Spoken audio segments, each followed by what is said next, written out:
couple minutes and talk about the different types of fishing line that we use out there, because it can be a little confusing at times. Some have different names and they can sound a little different, and we'll just kind of clarify how we use it all. The first off is monofilament line, and this is what's commonly used for downrigger fishing. It's stretchy. We like to use it on the riggers. Usually 20 to 30 pound test is what we'll use for the most part. A little bit lighter in the springtime, and we go heavier in the summertime. The heavier line, the fish are getting bigger in the summer, and the thicker line repels the fleas a little better. Braid line, we use this for a couple different things. It's recommended to use for those that are starting out using dipsy divers. Braid doesn't stretch at all, and it's thinner, so it cuts through the water a little better.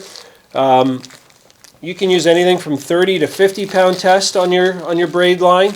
Generally, we suggest 40 or 50 for those fishing Lake Ontario. Braid is also used as a backer line for our sinking lines like weighted steel, copper, and lead core, and we'll talk about those right now too. So just to kind of clarify some of the names, because some of them sound a little similar. Copper line is a sinking line, and it's best used off planer boards. For about every 100 feet of copper line, you get about 22 feet of depth with it, and it works really well for pulling flashers in the summer when you're fishing down a little bit deeper. Weighted steel is a different material, but it works very similar to copper and does the same thing and gets very close to the same depth range. And those are best used fished off planer boards to get away from the boat. You don't use any of those lines with dipsy divers. What you do use with dipsy divers is wire. Typically 7-strand 30-pound test wire is the line of choice. There are a number of different brands out there. But the advantages to using wire instead of braid with dipsy divers, it gets you down a little bit deeper, and it repels the fleas a little better than the braid does come summertime.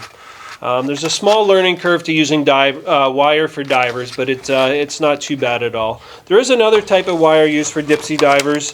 It's 19-strand trolling wire.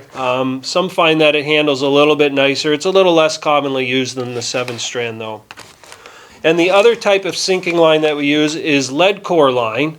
And lead core line is essentially line that has lead inside of a Dacron coating.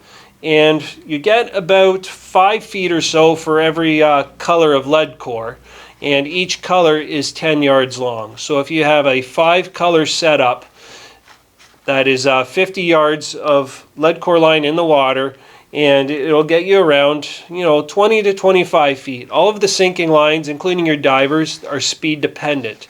So what that means is usually the slower the boat is going, your stuff will sink deeper, but if you speed up, your stuff will rise up faster. Lead core also fishes off planer boards best. It's not to be used with dipsy divers. And then finally we have fluorocarbon line. And this is generally used for your leaders. So at the end of your copper and lead core and weighted steel line, and you would also use it behind your dipsy divers. It generally is used 20 to 50 pound test. Lighter line generally for spoons. Heavier line is used for your meat rigs and for your trolling flies.